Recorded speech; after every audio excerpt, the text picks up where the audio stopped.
Hi, and welcome back to week 4. This week we are reviewing respiratory concepts.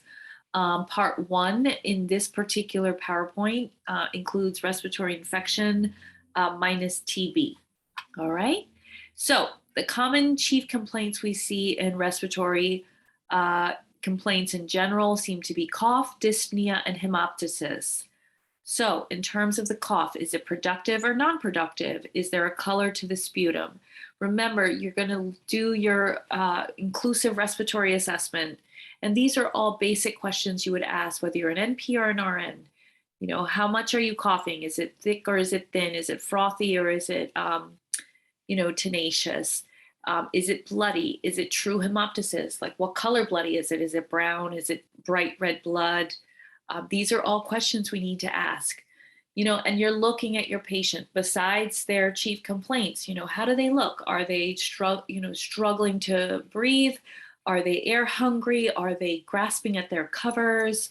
Are they grasping at their chest, like trying to reach for their chest? Are they agitated?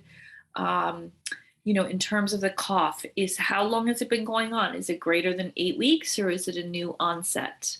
The biggest thing, is it productive or non-productive? And have the patient cough for you upon assessment. Have them cough and say to them, is this how it sounds? Does it sound like a deep cough, a wet cough, a dry cough? These are all very, very important questions and assessments to assess, because this will differentiate what kind of infection we're looking at. In terms of dyspnea or shortness of breath, walking, how many stairs or steps can you walk? Now, these are all, we're giving you these tools and these questions to ask in terms of your assessment. But if your patient walks in and they're short of breath just sitting at the table before you even ask them these questions, those are things that you need to just pay attention to and not bother with questions like how many stairs or steps can you walk. It's very obvious that they're short of breath even sitting at rest. So this will indicate to you their level of dyspnea. Is the patient known as an asthmatic or COPD? Like, do they have a history of this?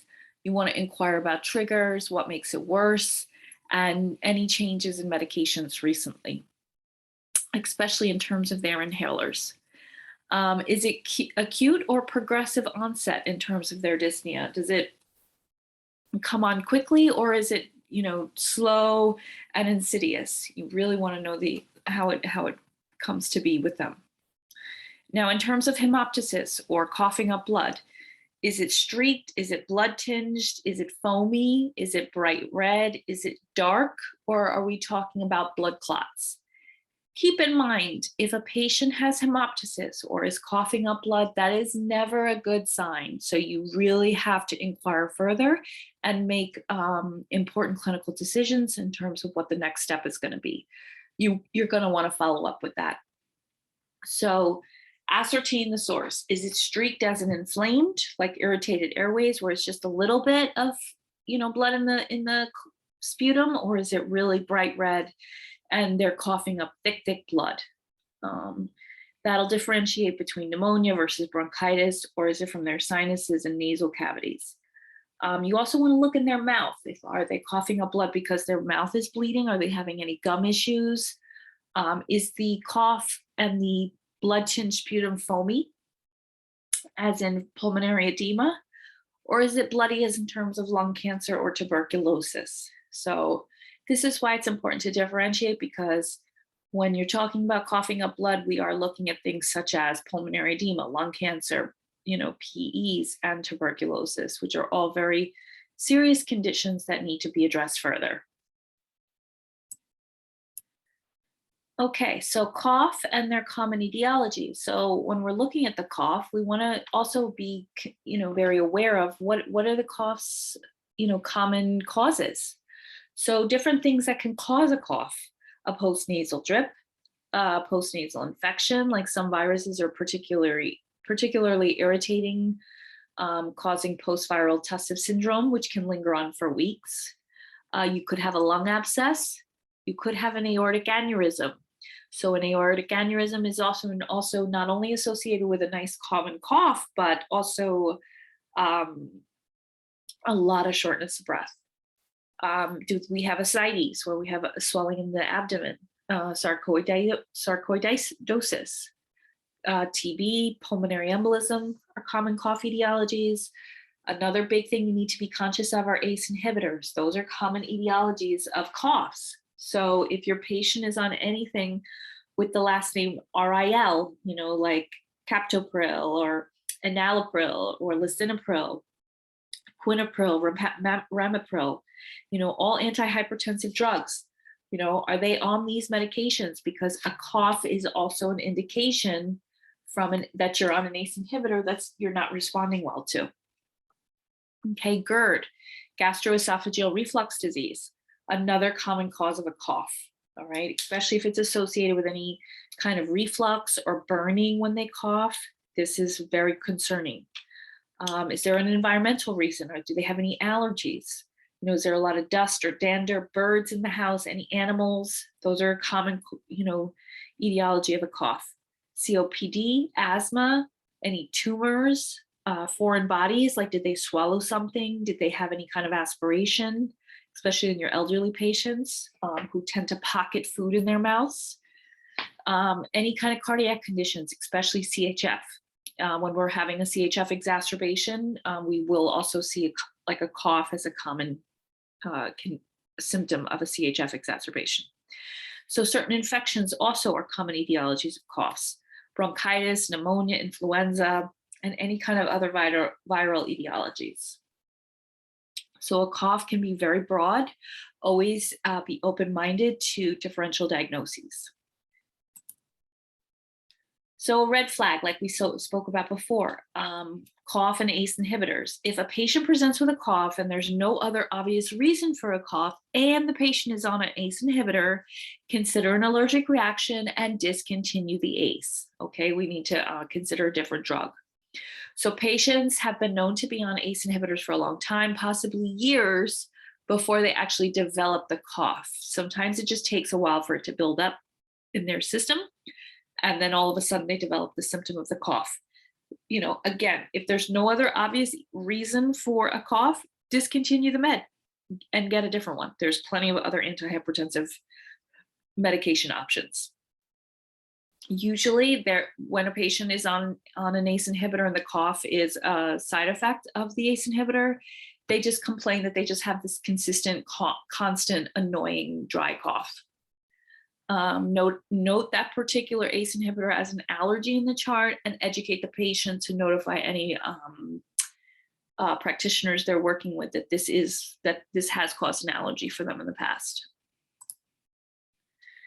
Okay, shortness of breath, any etiologies. So causes of shortness of breath would be obviously respiratory disorders. Would it be a pulmonary emboli, or also known as a PE, and the acute onset of shortness of breath. So pulmonary emboli tend to just suddenly have a sudden shortness of breath, okay? Numerous cardiac disorders, tumors, which are blocking airways, can cause shortness of breath, like neoplasms, any kind of psychogenic issues or disorders like a panic disorder, anxiety can definitely cause shortness of breath. If people start freaking out and having panic attacks, they will get shortness of breath. Neuromuscular disorders, neuropathies, spinal cord disorders, especially when they start to spasm, can lead to shortness of breath. Anemia, definitely you can get shortness of breath, and it's not so obvious other than they become a little tachycardic and randomly will get this just shortness of breath while they're speaking. And of course, allergic reaction can cause shortness of breath where the airway starts to close. If we do start to see shortness of breath, remember your ABCs in terms of just basic assessment. If the patient is short of breath, is it something they can manage, or is it something that you're seeing is getting worse? If it's getting worse and the patient is becoming more agitated and more short of breath and more tight, that's an indication you need to not hesitate and call 911. The one thing I'll always educate all nursing students on, whether they're NP students or undergrad students, if you start to see somebody worsening and you're not sure what's going on, do not hesitate, call 911. It's always good to have a backup, especially in terms of initiating the emergency system where you always have the appropriate drugs and, um, medical stuff near you that you could utilize if you needed to. So hemoptysis, causes of hemoptysis, again, coughing up blood, bloody sputum. There's lots of reasons here as listed, but remember, if you see bloody sputum, be concerned, okay? So, it's a disease that causes blood in the sputum combined with a cough. So it's ejected from the mouth, nose, or air passages that leads to the lungs or the throat. And again, there are multiple reasons for hemoptysis, but you need to be conscientious that there are some that are chronic and that are some that are acute. And when it's acute, you need to make sure you realize or assess if the patient is in any kind of respiratory distress. So tuberculosis, lung cancer, pneumonia, bronchitis, bronchiectasis, influenza, these are all causes. The big key thing with hemoptysis is you want to differentiate whether it's acute or chronic. And also if it's just like acute, is it just a new onset irritation from a sudden onset cough? Or is it something that is, more chronic like lung cancer or tuberculosis? So in terms of hemoptysis or coughing up blood, some other considerations to take into account. Most bleeding is from the bronchial circulation, and it may initially present as hematemesis, where the blood is swallowed. So in terms of age and statistics, anybody who's less than 45-year-olds and they're coughing up blood, the likely consideration you want to consider is mitral stenosis, TB, or bronchiectasis with a lung abscess. If they're older than 45, you want to consider a bronchogenic lesion, also TB, or a pulmonary emboli with an infarct, which is very scary. So just be very careful. If the patient is a smoker with, obvious hemoptysis, you definitely want to consider cancer until proven otherwise. And obviously, if it's massive hemoptysis where the patient is coughing up blood to the point where it's uncontrollable, you definitely want to call 911, secure an airway, and just try to do whatever you can in terms of managing your airway, your breathing, and your circulation. Okay, pulmonary emboli. So you want to assess and observe this particular patient to differentiate what their dyspnea is being caused by.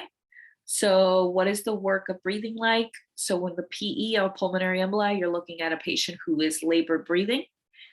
Their eyes are wide because they're usually pretty scared. It is very scary to suddenly not be able to breathe. They become very agitated. They have signs of air hunger, which means they're like grasping at air almost as if they're trying to eat it, where their mouth is open and they're grasping to try to eat air. That's what air hunger is. Their nasal flaring, which means that their nostrils are opening wide to try to get in as much air as they can. And even when they get in air, they're still not able to breathe. So just keep that in mind. It's a very scary experience. Most of the patients who you experience with signs of air hunger or labored breathing tend to get very agitated and angry. So don't take it personally. They are literally trying to breathe because it feels like they're going to die soon. Sometimes if it becomes very severe, they will start to exhibit retractions in their chest, sternocleidomastoid, and they will start to lean forward as if, to try to give themselves just some relief from trying to breathe. Sometimes you'll see an abnormal chest wall, like a barrel chest, or if they're very thin, you'll be able to see their ribs flailing because they're struggling so much to breathe. You don't always see that. Depends on how severe and how chronic they are in terms of their breathing issues. And in terms of being able to actually see the chest wall movement, it depends how thin the patient is. In the more obese patients, you won't see that. But again, determine quickly, is this an airway emergency? Remember ABCs and respond accordingly: airway, breathing, and circulation. So auscultation, so a quick review in terms of order of auscultating the lung sounds. This is the anterior view, this is the posterior view. Remember, you want to always listen anteriorly and then posteriorly. Start from the top and then go down to the bottom. You may see abbreviations such as CTA, which means clear to auscultation, or other terms to describe normal breath sounds like vesicular, bronchovesicular, etc. You want to listen over the neck if there's any laryngeal edema concern, like with croup. And I'm going to show you a video just to review not only how to listen to lung sounds, but what lung sounds to differentiate in terms of the most common respiratory disorders. We want to definitely palpate. So just as a side note, when it comes to respiratory assessment, it's not only about listening and palpating. You want to look at your patient. Do they have a barrel chest? Do they have kyphosis? Are they obese? How are they really excessively thin, cachectic? These are all indications of what their breath sounds are probably going to sound like. Because these different differentiations, whether they're obese or cachectic, will definitely affect how their breath sounds are because of what you're listening through. You may hear more or you may hear less. So percussion notes, in terms of resonance, your healthy lungs are resonant. You have a good airflow. You can hear things, right? Dullness, you don't hear a lot. It sounds very muffled. And why? Why does it sound muffled? Because there's fluid or solid tissue, like you would hear in pneumonia or atelectasis or pleural effusions. So when you hear dullness or you don't hear a lot of breath sounds or it sounds like it's very muffled, just start to think, okay, what's going on here? Does the patient smoke? Do they have a respiratory infection? Are they filled with fluid? Are they air hungry? There's so many pieces to it, but all these little pieces to the puzzle will give you the bigger picture. In terms of hyperresonance, where you hear too much of the breath sounds, like you hear a lot of sounds, that's an indication you have a hyperinflated lung. And you'll see that in a pneumothorax, in COPD, where you get those barrel-chested emphysema patients, or asthma. And again, I'm going to show you a video that will definitely give you more examples and sound examples of what you're going to be hearing in these particular lung sounds. In terms of a tympanic sound, that's more of a gastric bubble. To be honest with you, that's never something I've been able to differentiate. Perhaps at some point you will in your practice, but I particularly haven't heard that. Okay, so you're definitely going to want to palpate. So you're feeling for excursion and symmetry or asymmetry. So again, we have palpating techniques. And you're going to feel for any abnormality or crepitus. But again, you're just looking and feeling. Do you feel any nodules? Do you feel, any differentiation in one side to another? Does one side feel more higher than the other? Does it feel like any temperature change in terms of the skin temperature? Does one side feel warmer than the other? Do you see any redness? Again, really pay attention to what you're looking at and feeling as you're assessing your patient. Okay, so we're going to get into echophony, bronchophony, whispered pectoriloquy, and tactile fremitus. So a good respiratory assessment, both subjective and objective, can be diagnostic without imaging or other diagnostic tests. So depending on where you work and depending on your patient's insurance, they may or may not be able to get any imaging or diagnostic tests, but I can guarantee you guys, if you have an excellent way of assessing your patient when it comes to a respiratory assessment, and you have any, if you really do a good respiratory assessment with your stethoscope, I can tell you 9 times out of 10, you will be able to kind of differentiate what you're listening to on your patient without an actual imaging study. So definitely practice that. And, if your patient comes in and they're automatically diagnosed with pneumonia or any kind of COPD or any issues like that, get your ear on their chest and really start to differentiate what you're listening to. So this particular patient I know already has COPD. Let me listen to their lungs. Let me figure out what COPD exactly sounds like up. And then you'll start to get consistent at knowing what you're listening to. Okay, so here's a video with a review of the respiratory assessment and lung sounds, as well as the pathophysiology that is included with the lung sounds and the common lung disorders.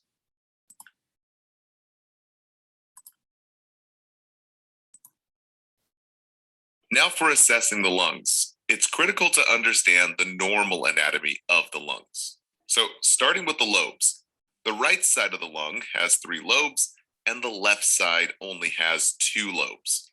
Now, when we're listening to the lungs, we listen in between the ribs. This is called the intercostal space. So just think in between the ribs, for intercostal is where we listen. Now, the respiratory system sort of looks like an upside down tree. We have the trachea, also called the windpipe, which serves as the stump of the tree, branching off into the bronchus, the right and left. Then to the bronchi are smaller branches there, and the bronchioles, the very tiny branches, eventually ending at the alveolar sacs, which I call the alveolar apples, because this is where all the action happens. As you know, the alveolar sac is where gas exchange occurs, exchanging CO2, that carbon dioxide, for oxygen. Well, if you don't know, now you know. We breathe out that CO2 and we breathe in that oxygen. Now, it all happens here in the little capillary beds of each alveolus. It's critical to know this when we start breaking down the patho of various diseases. So if we have fluid in the lungs, like with pulmonary edema, typical for patients in heart failure, where we get heavy fluid all over the body, we get really wet lungs that block this oxygen from getting in.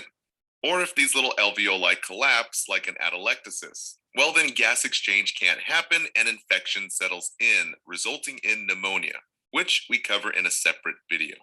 So normally we breathe oxygen in and breathe out that CO2, that carbon dioxide, which I call carbon diacid, since too much of it can put your body in acidosis. We even have a little song about this on iTunes and Google Play called Don't Stop Breathing. It's a parody to Don't Stop Believing from Journey.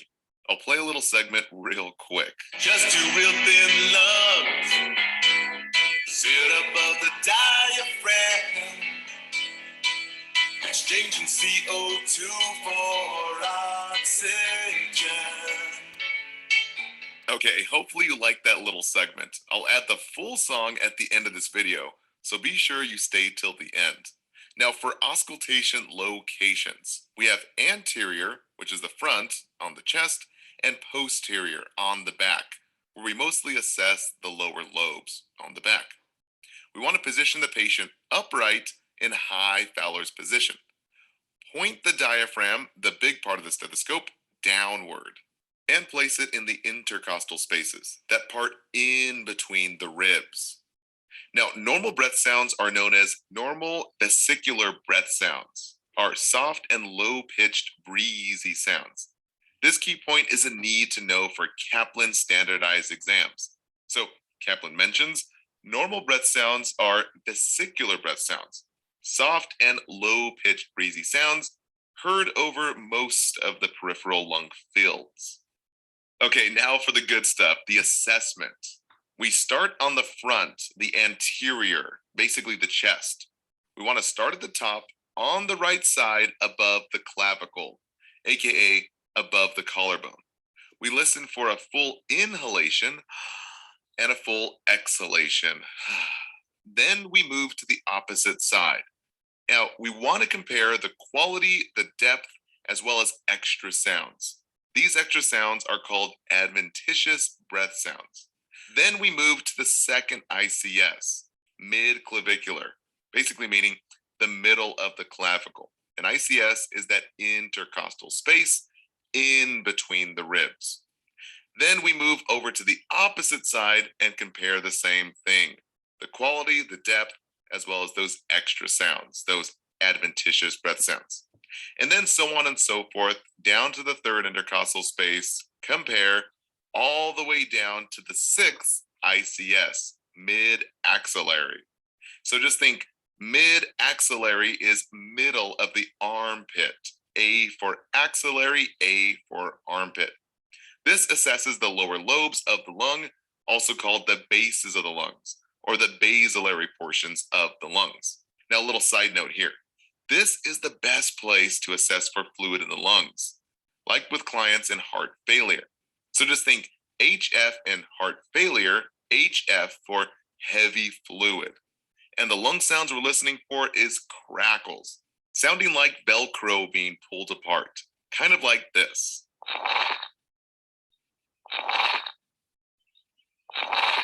Pretty crazy, right? So the memory trick we use, think crackles are for crazy fluid. Now, be sure to watch the abnormal lung sound video because we get into the top tested questions for pharmacology as well as nursing interventions. So remember, it's called Abnormal Lung Sounds video. Be sure to watch that right after this video. Now, for the posterior assessment, in order to get a good, clean listen without muffling, have the client lean forward with their hands in their lap to separate the shoulder blades. Start in the same way. Start by listening at the top, then the opposite side to compare, and then down, listen again, over and compare. So on and so forth, working your way down. Okay, so the one thing I want to say about this before I continue this video, this is for your younger patient who, and this is for your basic patient in general. Like this is the common book, textbook way of teaching us how to listen to our lung sounds. One day I took this amazing stethoscope class that pointed out when you have to consider geriatric considerations, our older patients, and I'm talking about older, 80s, 90s, 100, these patients, if they can take 3 deep breaths, you're lucky. So if you're really trying to assess, and we already know that the likelihood is the fluid is going to build up in these lower lungs, and all we can get is our elderly patients to take 2 or 3 deep breaths, we want to start with them at the bottom as opposed to the top. And yes, we want to go back and forth to try to listen and compare and contrast normal, abnormal, or left versus right, great. But keep in mind considerations for your older patient who's literally going to take probably 2 to 3 breaths max and be like, okay, that's enough. That's all I can do. You want to get a good listen at the bases of the lungs. All right. So you can get a true sense of, your best breath sounds that they're able to give you and really determine from your listening, what's going on. Sounds pretty simple enough, right? Well, what wasn't simple were the topmost key points on various question banks. One of those key points was hypoxia. So hypo meaning low, oxia meaning oxygen. So low oxygen for hypoxia.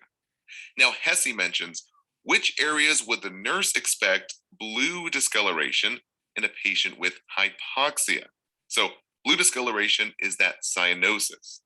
Now, the answer is earlobe, nail bed, and conjunctiva, that portion of the eye.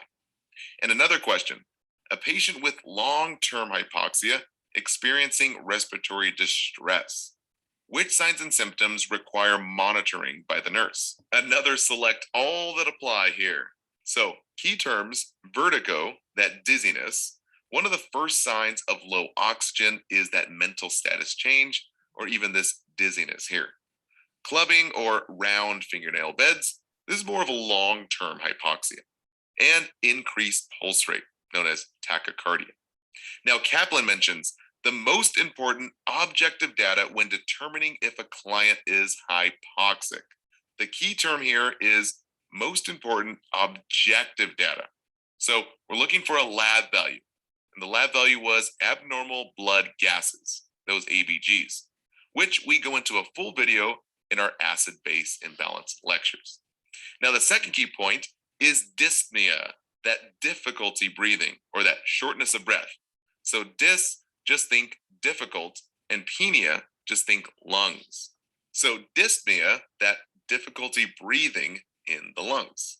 Now, Hesse mentions correct subjective assessment of dyspnea when the patient states, it's hard for me to breathe and I feel short winded all the time. And another question, priority interventions for a patient with breathing problems. Select all that apply. So, number one, we ensure the airway is open, we monitor O2 saturations, place the client in high Fowler's position, and evaluate the effectiveness of respiratory effort. Lastly, a little bit of a weird question here. Kaplan asks the correct assessment for tactile fremitus, and we use the ulnar and palmar surfaces of the hands. Now, you're probably asking yourself, what the monkey is that? Well, tactile fremitus assessment is not commonly tested, but it's used to assess the airflow within the lungs by feeling vibrations.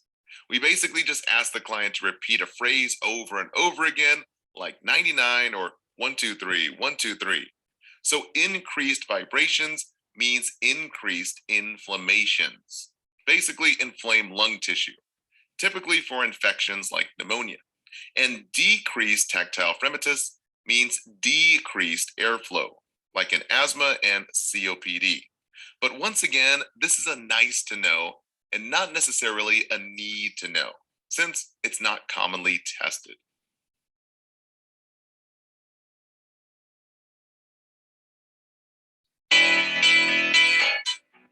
This song goes out to your lungs.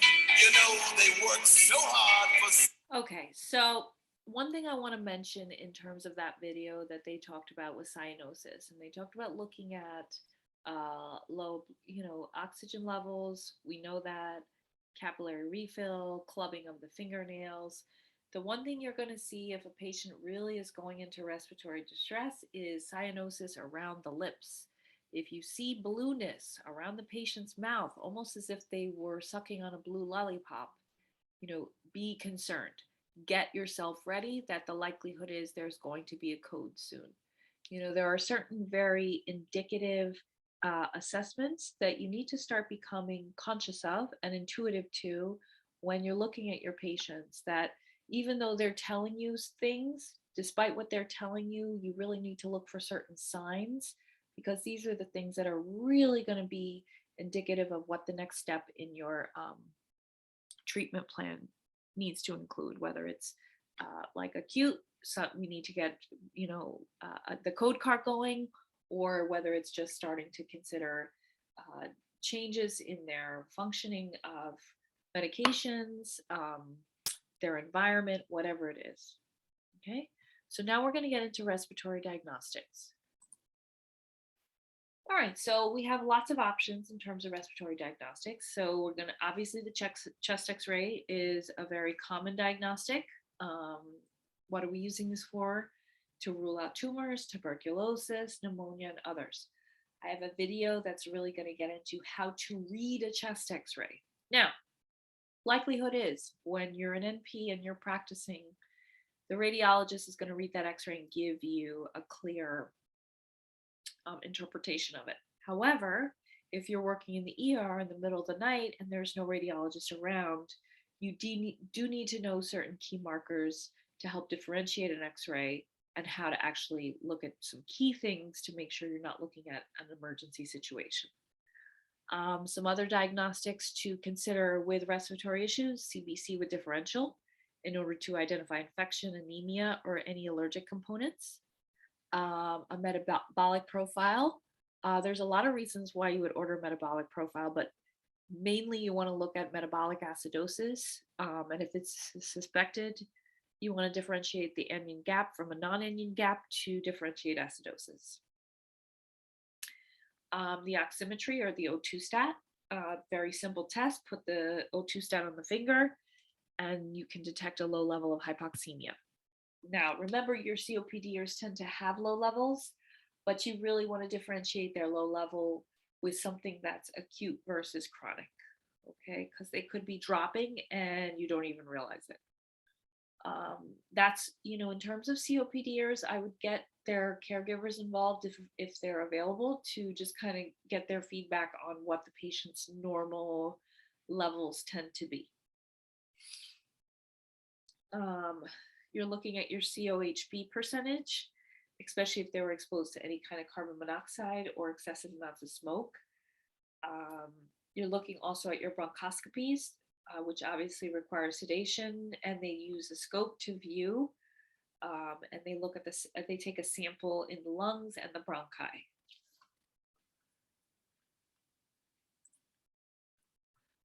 We could do TB testing if we were concerned about tuberculosis, if we had any history of that, if we are, what our immigration status is. Definitely you want to consider where that patient is from, what country they're from, and what TB testing they've had in the past, as well as any current symptoms or past symptoms. So the Mantox is the commonly preferred intradermal purified protein derivative. It's read in 72 hours. You have TB blood testing, where you're looking at the IGRA blood test, which is only one blood draw. Obviously, if it's positive, you want to follow up with a chest x-ray. And you could also do a sputum sample if the patient is coughing up blood, and you're obtaining samples to test for fungi, an acid test, a CNS, culture and sensitivity, a DFA, or various other specific stains. We're doing our pulmonary function test to determine the presence of obstructive or restrictive lung disease. You're doing your pulmonary stress test, which is on the bike, for about 6 minutes to evaluate for dyspnea, wheezing, or stridor. You're looking at your peak flows through the use of a calibrated meter, which measures various lung capacities and can detect various pulmonary values. The CT scan to detect nodules, lesions, vessels, nodes, or if you need more detailed view than what an x-ray can provide. You're looking at your VQ scans, which is looking at ventilation or perfusion, especially if you're evaluating for a pulmonary emboli. And then, of course, the pulmonary angiography, which is looking for pulmonary emboli or pulmonary vasculature. Arterial blood gas, ABGs, that's your O2 stat, or if it's less than 90%, you want to order an ABG. You want to know your normal values of your pH or your PaO2 or your HCO3. You want to review all components and look for a respiratory versus metabolic, acidosis versus alkalosis, compensation versus hypoxemia, and your anion gap. You want to consider respiratory acidosis versus respiratory alkalosis. Remember, your respiratory acidosis are your conditions like COPD, asthma, and conditions that cause hypoventilations, versus your respiratory alkalosis, in which are conditions that cause hyperventilation. I do have a video I'm going to show you to clarify those two and differentiate the conditions. Okay, smokers and respiratory infections. And these are pearls of wisdom in terms of not only your practice, but your NCLEX testing, or I should say your board testing. So whatever respiratory disorders your patient comes in with, you want to always discourage smoking. Now, discourage smoking, that you have to be careful with that. You want to use various techniques. And when I say discourage smoking, I don't mean to tell you to chastise your patient at any point, or you definitely want to avoid shaming them. At this point, you just want to continually encourage them and educate them on the dangers of smoking, and just encourage them on moving towards reducing the amount that they are currently smoking. You can do this through things like motivational interviewing or harm reduction, to have that meaningful discussion about the importance of taking care of themselves and caring about themselves enough to want to consider quitting smoking. And at the minimum, you just want to continue to encourage your patients to think about the barriers to quitting, and what they could do to remove those barriers, and how they could find different habits to help encourage themselves to quit smoking. You want to also talk to them about their triggers. what's triggering them to smoke, and how can we change those triggers, remove those triggers, or find new triggers to do more positive things. We want to offer smoking cessation assistance. In New York State, we have a lot of programs to offer in terms of smoking cessation. Make sure you're very conscious of what your state has to offer and your practice has in terms of just educational tools and phone numbers for assistance. And then definitely offer to make an appointment to discuss the options in the future if the patient isn't ready at that current moment. But give them options to come back to just discuss that, if nothing else, because as we all know as practitioners, quitting smoking is such a tremendous big deal in terms of preventative health and impacting their health going forward, no matter how old they are, no matter where they're at. It's so important that you want to definitely offer them the option to make an appointment, just if it's only to discuss, smoking cessation. Okay, so let's just review the lung sounds. This is a quick video on what you're listening to and what it sounds like. Hey everyone, welcome to our video on lung sounds. This is a collection of lung sounds that we have in the library at our website, emtprep.com. We are excited to offer these to you, and we hope you enjoy.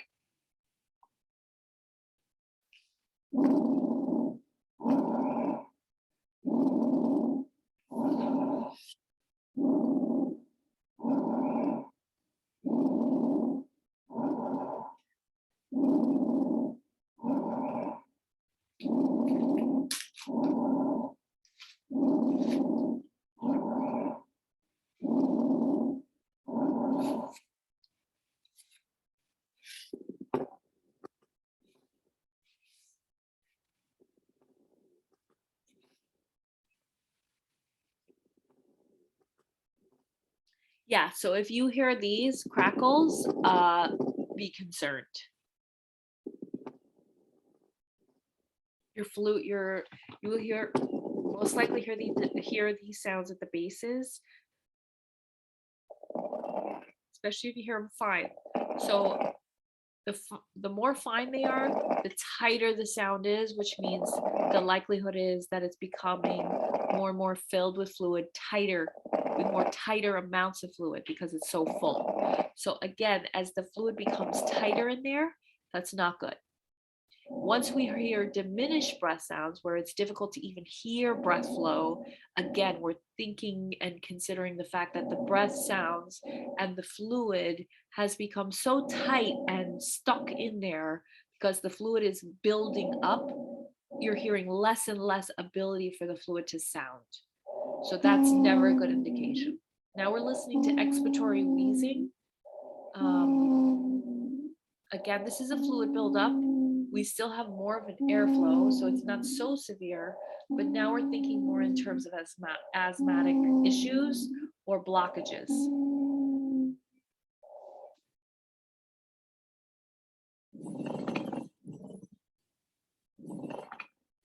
This is a pleural rub. This is super concerning. We want to follow up if we do hear this sound.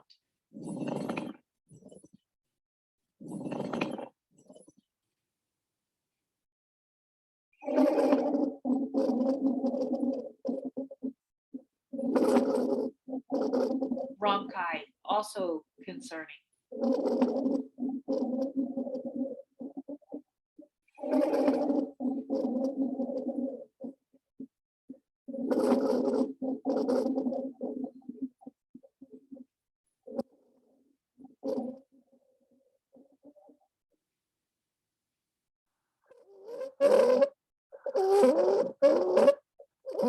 So stridor is never a good sign.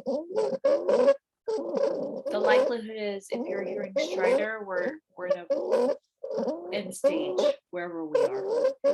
I very rarely hear stridor in my practice.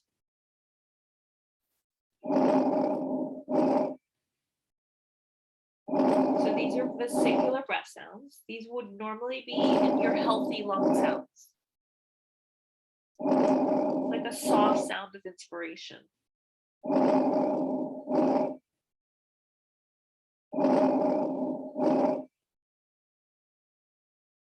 All right, so now you have a good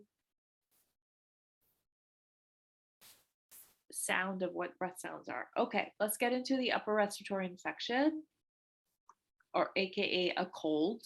So you have your URI, which is stands for upper respiratory infection, and your typical URI would be a cold. The etiology is normally viral. It's spread through respiratory droplets, and there are different kinds of upper respiratory infections or colds. You've got your rhinoviruses, your Coxsackie viruses, adenoviruses, coronaviruses, your parainfluenza. What are the risks? It's highly contagious during the winter months and crowded areas and small children, right? This is why we're working on spatial distancing, wearing masks, and making sure we encourage small children to wash their hands. The presentation is usually an acute onset. It happens quickly. There's a sore throat. There could be or could not be a fever, nasal congestion, sneezing, watery eyes, and rhinorrhea. Sometimes it resolves within 4 to 10 days spontaneously. Sometimes not. It just depends. On exam, you're going to see that your nasal terminates are swollen with clear mucus, a red pharynx, clear lungs. You may or may not have cervical lymphadenopathy, which basically means you may or may not have your lymph nodes swollen in the cervical area. So, in terms of treating for upper respiratory infections, so do not prescribe antibiotics, right? So we're not coughing up any green, we're not coughing up any yellow, our nasal congestion that we're putting out is clear. Yes, we may or may not have a fever, but that's okay.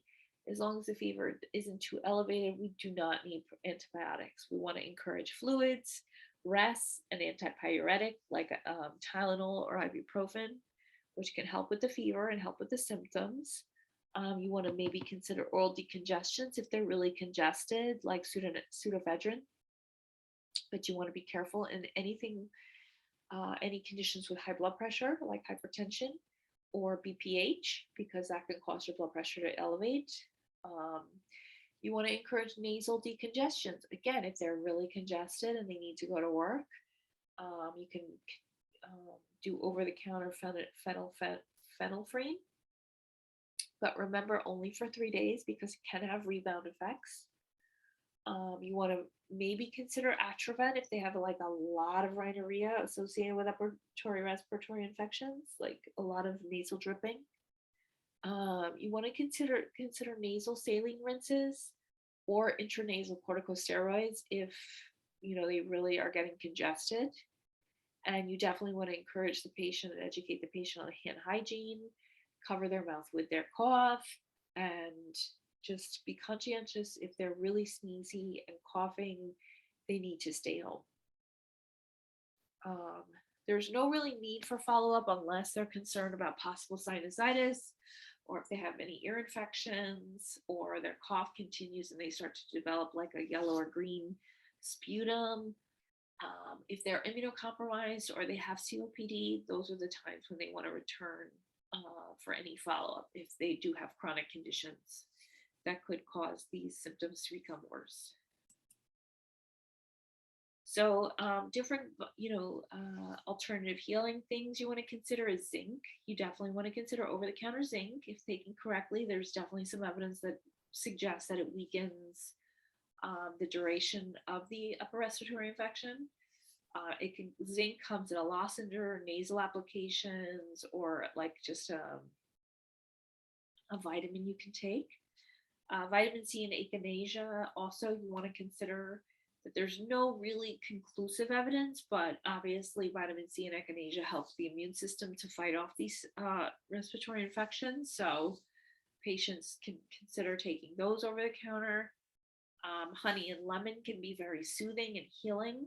Again, there's no FDA approved evidence, but that doesn't mean it doesn't work. They just haven't found sufficient research to show it does work.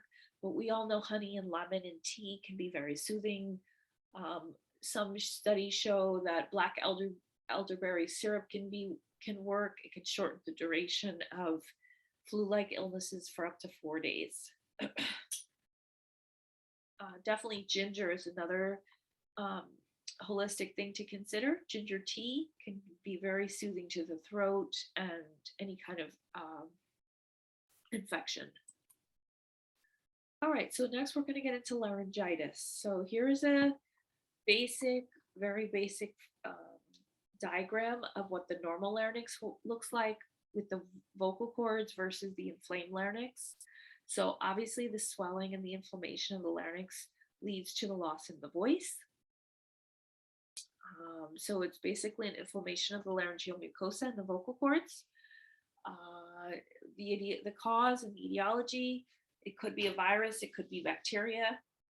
Differential diagnoses could be pharyngitis as well as an upper respiratory infection. Obviously, it could be contagious from other people who are suffering from the same thing. It could be seasonality in terms of allergies, could be an upper respiratory infection, or it could be irritation from the larynge from overuse. So, laryngitis presents with hoarseness, aphonia, could be a little bit of pain or no pain when swallowing, cervical lymphadenopathy. So you could have some cervical swelling of the lymph nodes. A lot of the symptoms of laryngitis are similar to upper respiratory infections, so just keep that in mind. How do we treat this? We just give the voice complete rest, no singing, no strenuous activity with the voice, no yelling, obviously. Limit your talking. You want to do steam inhalations, codeine or non-narcotic cough suppressants for cough and pain as indicated, and a liquid or soft diet. You don't want anything rough on that throat. The larynx is very inflamed, so it can sometimes be painful to swallow. So definitely kind of try to stick with soups and stuff that's very soothing to the throat. Nothing too cold, nothing too hot. And the same kind of treatment you would do for upper respiratory infections, you would also kind of lean towards with laryngitis. You definitely want to have the patient follow up if the symptoms or hoarseness did not improve, because we're always worried about cancer. So hoarseness is never a good sign if it does not improve within a few weeks. Okay, so let's review lung sounds again. And here we go.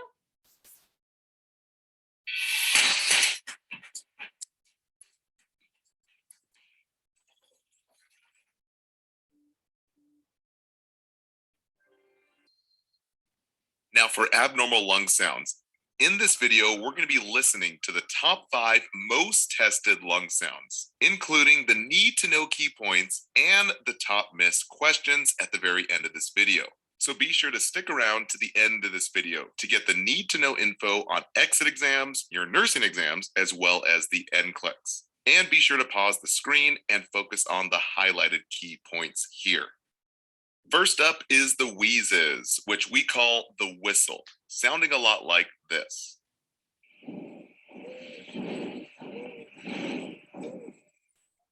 As you can hear, it's described as a high-pitched musical flute, located throughout the entire lung. But key term here, it's heard mainly on exhalation, or basically breathing out. Now the patho is very simple. Narrowed airways from bronchoconstriction, basically those inflamed lung tissues. And the disease process is typical for asthma attacks as well as COPD exacerbation. Now the treatment for asthma attack, this one is always tested on. So write this down. The memory trick we use is AIM. A for albuterol. This one is given first for brutal asthma attacks. Remember, buterol. It's the one and only rescue drug for asthma attacks. I is for ipratropium, our anticholinergic to dry out secretions. So just think you can't pee with a tropium since it dries the body out. And M is for methylprednisolone. Brand name is Salumedrol. Just think it's a slow-acting steroid to treat the swelling. You like that, did you? Well, click here and get access to over 1,000 fun visual videos, 300 study guide cheat sheets, and a massive quiz bank loaded with detailed rationales to test your knowledge, neatly organized in our new app. Click here to get started for free. Next up is crackles, also called RALs. So just think crackles is for crazy fluid, described as liquidy bubbling or crackling. Now we have two types. Fine crackles is described as high-pitched, like rubbing hair between fingers, sounding like this.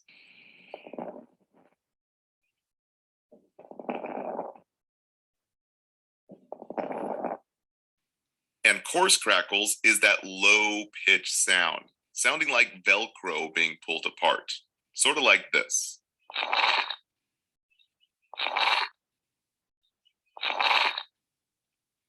Now, the location of these crackles are typically in the lower lobes, or the base of the lungs, also called basillary. And the patho is simple. It's basically the alveoli that are popping open from inflammation and congestion. And the disease process is typical for pulmonary edema, that fluid in the lungs, like with patients in heart failure, that CHF, or pneumonia, where we have deep infection inside the lungs. So the treatment, we give diuretics like furosemide for that heart failure patient with pulmonary edema, and for the infection, like in pneumonia, we give antibiotics. Next, we have stridor, which we call the serious squeak. This one is a medical emergency because it indicates an airway obstruction, sounding like this.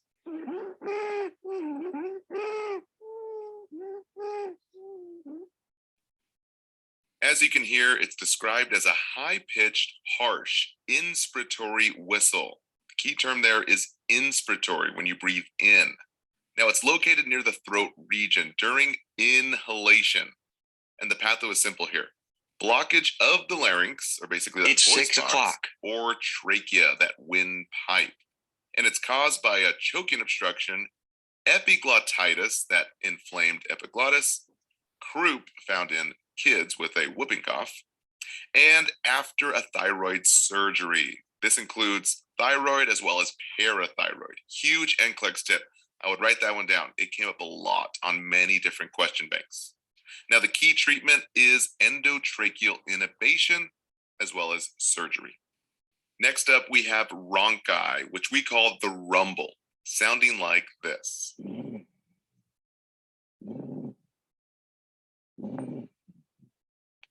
This one's described as a low-pitched rattling or rumbling, kind of like a snoring, located in the bronchi, not the alveoli here.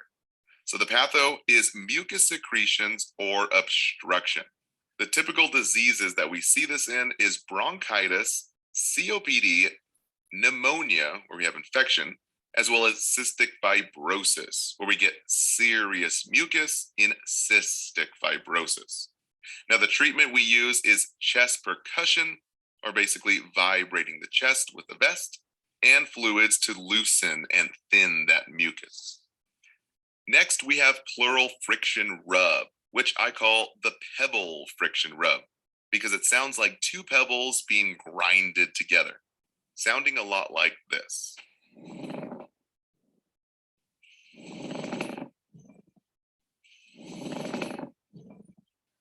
As you can hear, it's described as low-pitched, dry rubbing.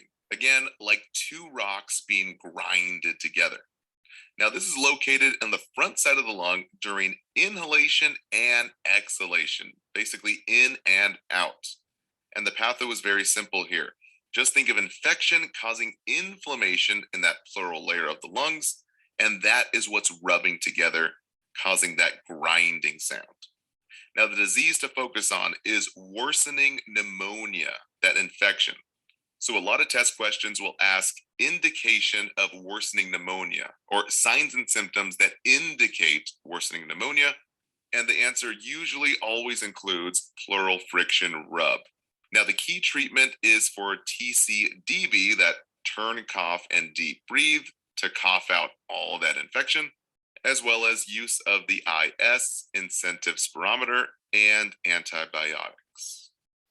Okay, now for the good stuff here. The top 4 missed NCLEX questions regarding abnormal lung sounds. So the NCLEX will give you an exhibit button and play an audio clip of abnormal lung sounds, and then ask you a specific question about that lung sound. So let's play our first clip here.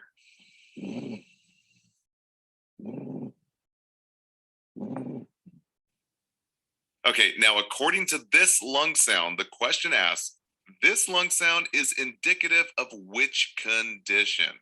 Now, before looking at the options here, it sounds like a rhonchi rumble. So with rhonchi, you have to think bronchi, specifically bronchitis. So option 2 is the correct option here. Now, option 1 is incorrect. It's not a whistle sound, so we know it's not asthma, that wheezing whistle. And it doesn't sound like rubbing rocks, so we know it's not a pebble rub or that pleural friction rub. So option 3 is incorrect, and option 4 is also incorrect, since a stridor sounds like a squeak. So it doesn't sound like a squeak, so it's not a stridor squeak. Okay, now the next top missed question gives you an audio exhibit and asks for interventions here. So let's play the exhibit.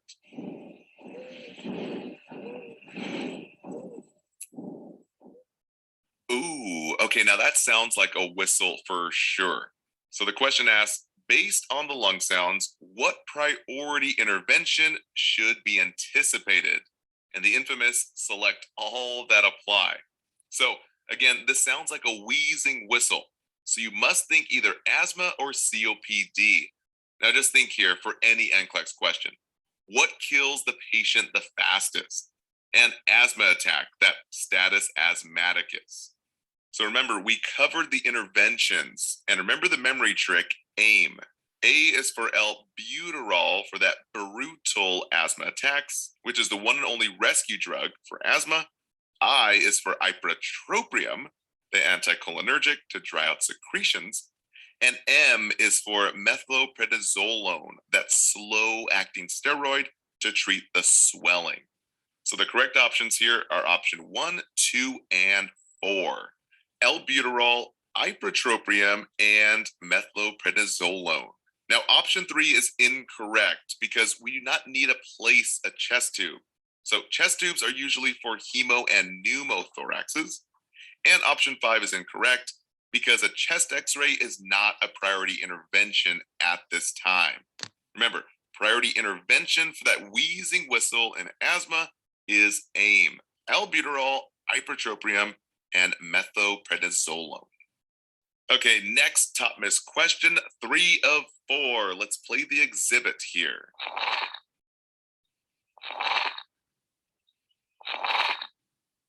Ooh, that sounds nasty. Okay, the question's asking lung sounds for which condition? So this definitely sounds like coarse crackles. So for crackling, you just have to think crazy fluid, those wet lungs.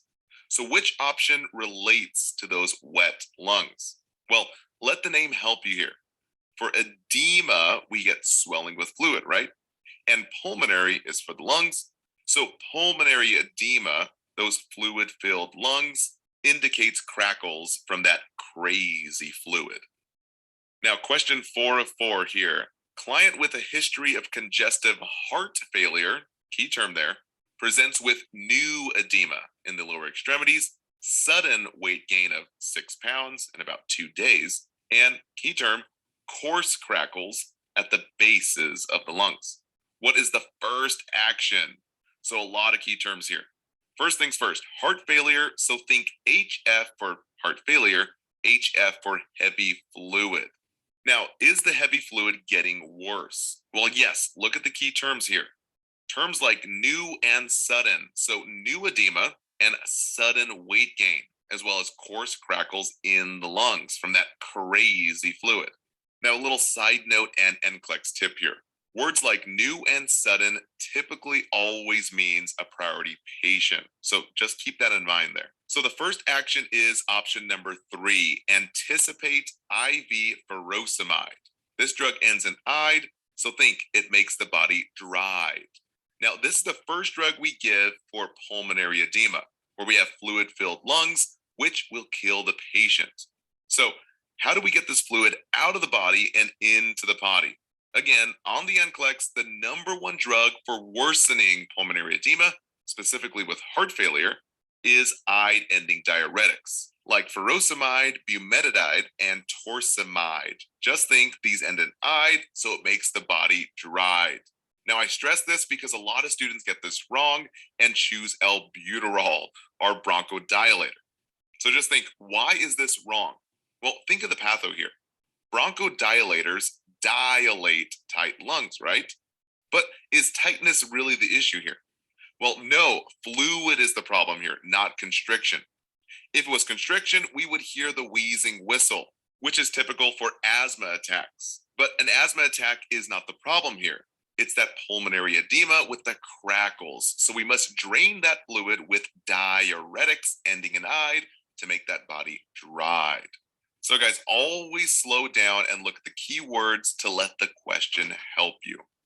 Now, speaking of the wheezes, Hesse mentions sibilant wheezes. And the answer is unilateral, high-pitched, musical, and whistle-like sounds during, key term there, inspiration.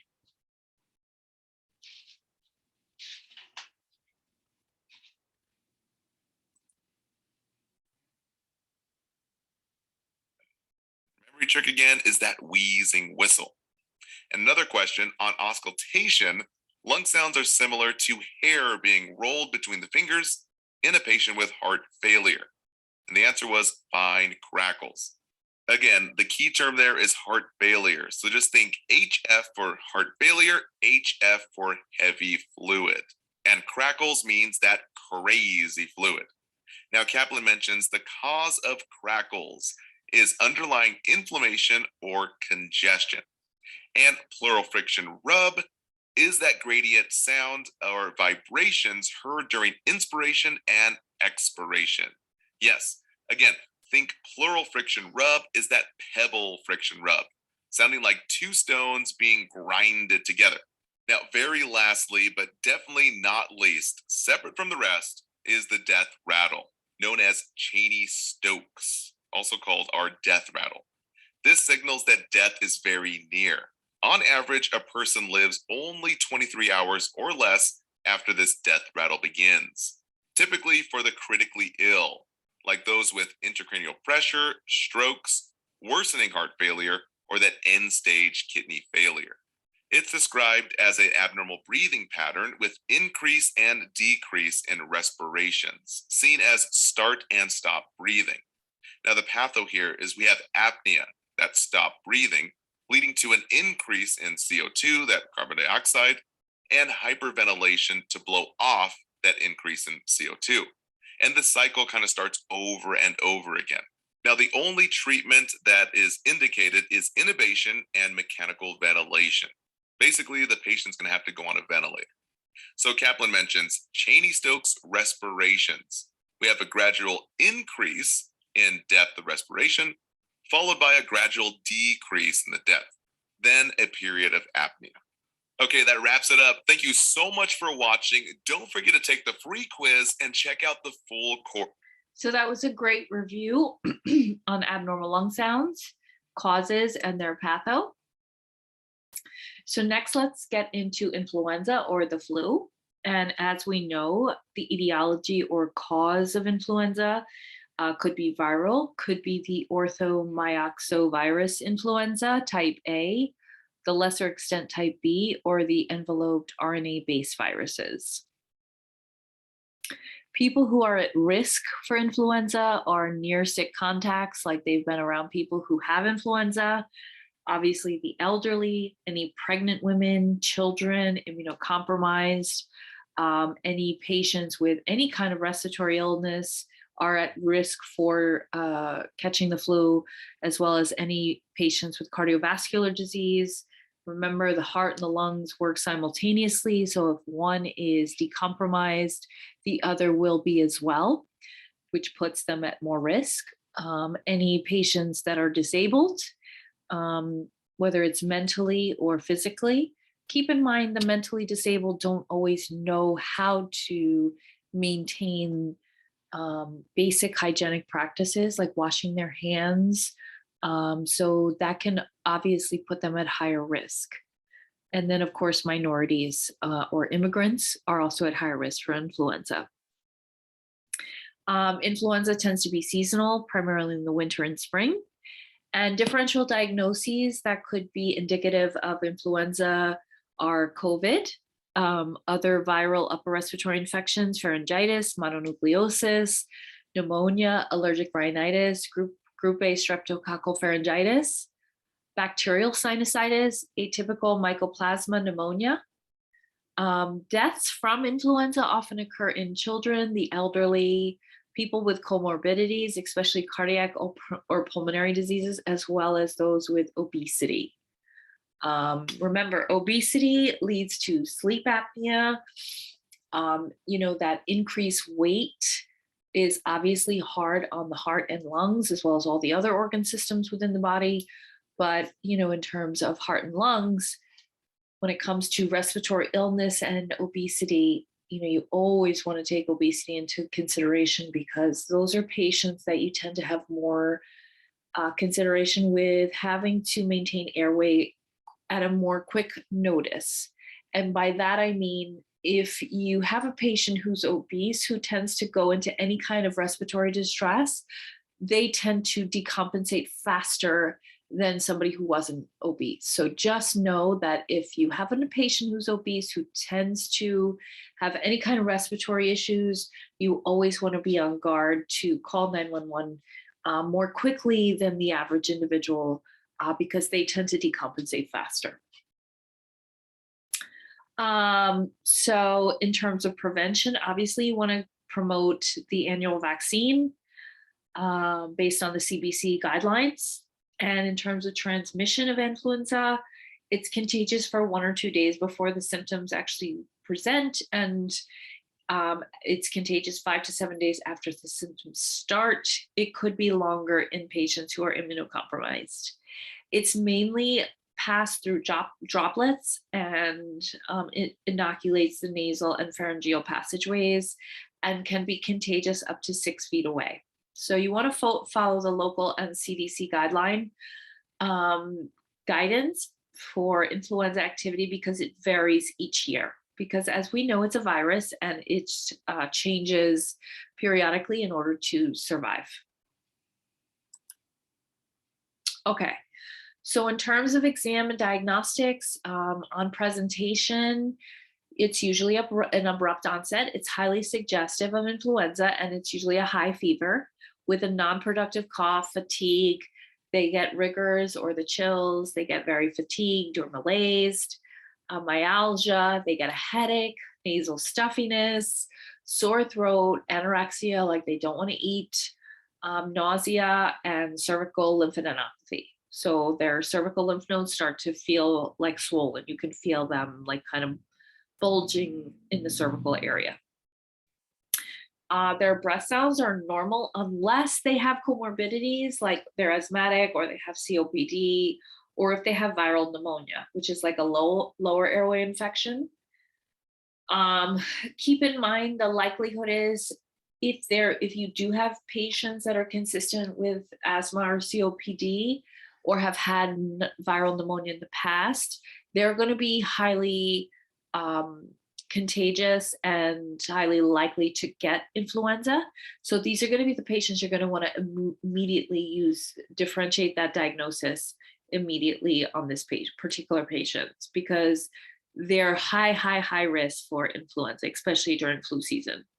And then of course, if they do have pneumonia and they already have comorbidities such as asthma and COPD or viral pneumonia, they may be further complicated by more infections like bacterial superinfection in terms of Staphylococcus aureus. So in terms of diagnostics, You always want to look at your CDC guidelines for that particular season, but in general, you usually have your rapid influenza diagnostic tests where the antigen is detected within minutes, and it gives you like a quick positive or negative test. It's got a moderate sensitivity, about 50 to 70%, and high specificity. You could do viral culture, serology testing, or immunofluorescence. And of course, we're doing COVID testing as per your practice or facilities guidelines. You want to consider a chest x-ray based on their cough and their production and their lung sounds. You want to consider a CBC, metabolic labs in high risk or abnormal lung sounds. And you always want to consider pneumonia until it's ruled out. So how do we treat the flu? We want to consider analgesics or antipyretics. You want to consider rest and fluids. Encourage rest and fluids. You need to prevent dehydration. So you definitely want to encourage fluids or Pedialyte. You want to limit the sugar. So if the patient asks you, how is Gatorade? Okay, but you want to have them try to water it down because you don't need that high level of sugar in the patient, especially if they're diabetics, that you want to also take into consideration. You want to assess their cough. If their cough is disrupting their sleep or it's becoming painful, that's when you want to consider a narcotic cough syrup. You have to always take consideration when you're prescribing any kind of narcotics, even if it's just a narcotic cough syrup, because anybody who has an abuse potential that has any kind of addictive issues, you want to be very conscientious of, or you just want to avoid developing any kind of addiction issues in any patients.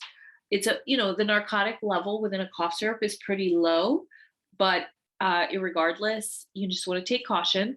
But that being said, a lot of these patients with these very disruptive coughs, they can be very painful. They do need something to help them sleep. So you're just putting them on it for a short amount of times and having them follow up pretty periodically just to make sure they're getting better. And if they're not getting better, you do want to see them in your office, because if they're continuing to have this level of pain after a period of time, there's something else that needs to be addressed. Work school notes, you want to recommend that contacts be seen for treatment or evaluation. So, if the patient was symptomatic while they were at school or in work and they were coughing, you want to maybe indicate to that particular workplace or school that those pupils of those particular patients get monitored also for any further symptoms. You want to watch for complications.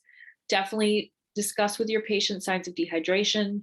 You want to talk to the patient's caregiver if they're available, just in terms of just giving them indications, especially if the patient is at a severe level, in terms of talking about dehydration, signs of changes in mental status, when they need to call 911, that kind of thing. But for the patient, definitely, if their urine starts to get darker, if they start to urinate less, these are all indications of dehydration. Any dizziness, any weakness, shortness of breath, these are all signs they need to increase their fluids. You want to just educate them on signs of otitis, pneumonia, hospitalization. And then, of course, you want to refer if we start and collaborate with other practitioners, if we continue to worsen, if their WBCs continue to become elevated, if they're diabetic and their sugars start to go out of whack, if their O2 stat is dropping, poor ABGs, toxic appearing, obviously we want to get second opinions. And of course, follow up if high risk, and if they have any signs that they're really struggling to have any respiratory issues or breathing issues. So we want to start antivirals within 48 hours for them to be effective. Amantadine and Romantadine are used less, and they're only effective for influenza A. Neuraminidase inhibitors, they're active against influenza A and B viruses. Relenza or Zanamivir, it's good for kids that are 7 years old or older. It's not for any child with any history of airway disease or respiratory illness issues. Tamiflu for adults, adolescents, anybody, is there special recommendations for anybody who's less than 13 years old? And then of course we have Permavir or Rapivab, that's intravenous.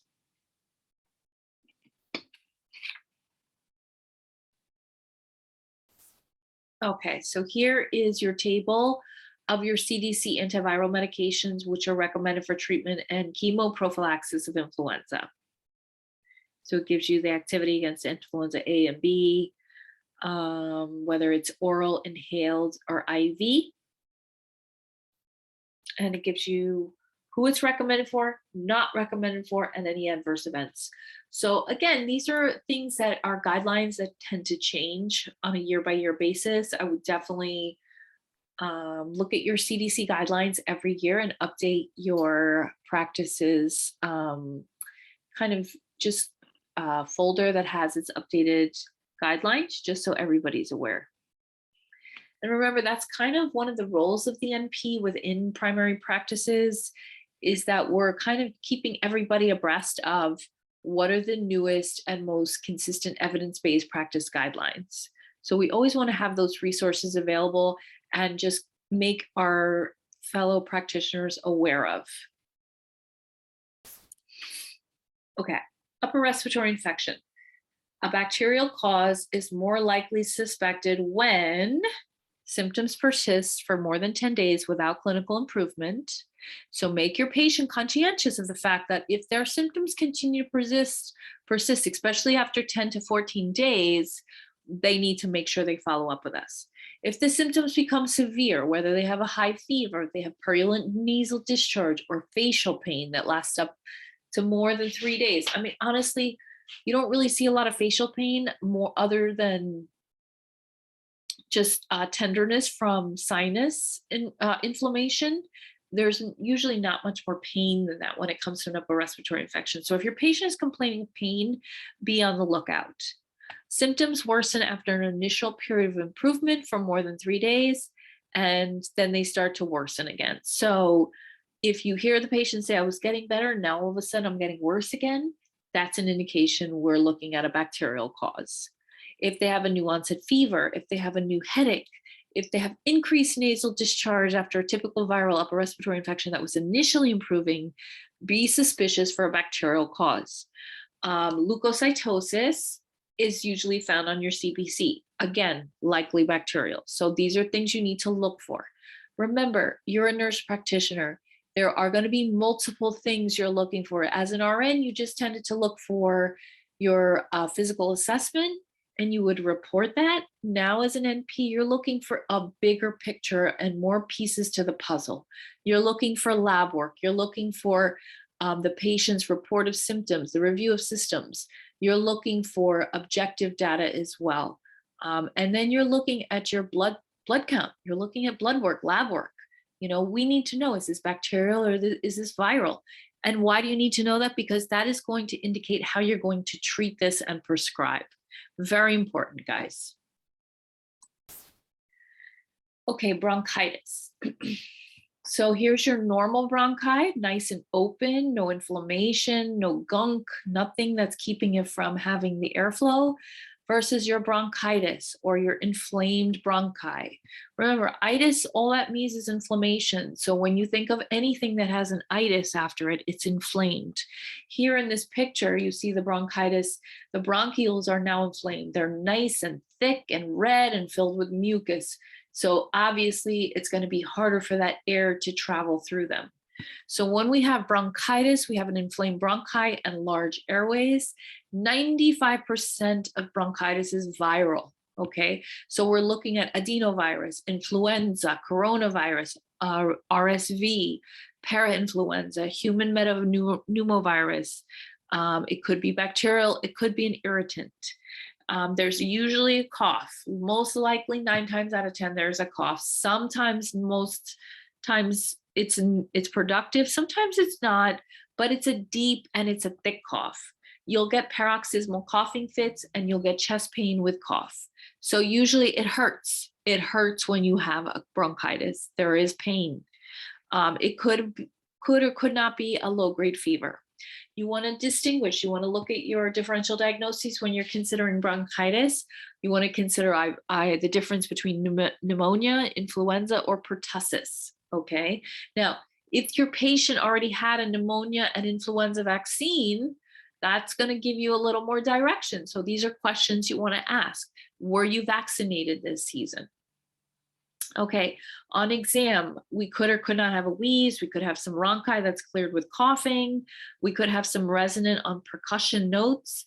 We could have some special respiratory techniques normal to distinguish. So we may need to order a chest x-ray to rule out pneumonia. The prescriptions are based on the symptoms. So if it's symptomatic, you want to look at your upper respiratory prescriptions. Do we need an expectorant? Do we need to get up some of that stuff? Do we need to get it up? And, do we have a lot of sputum and do we have a lot of mucus that we need to get up?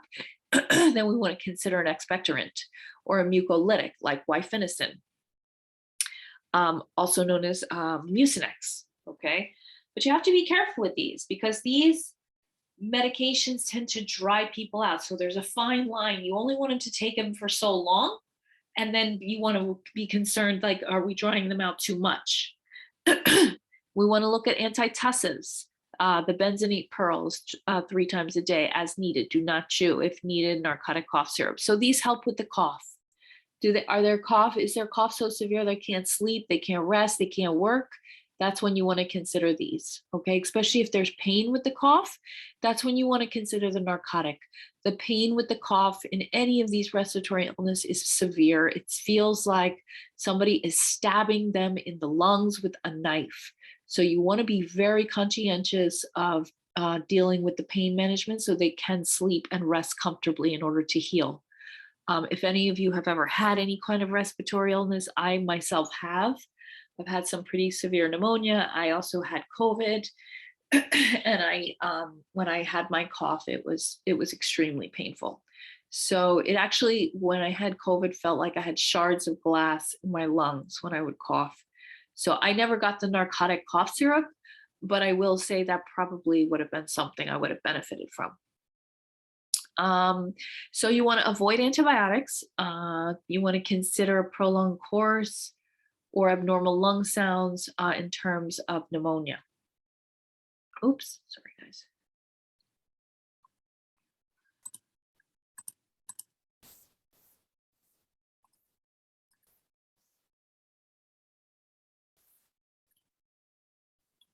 Okay.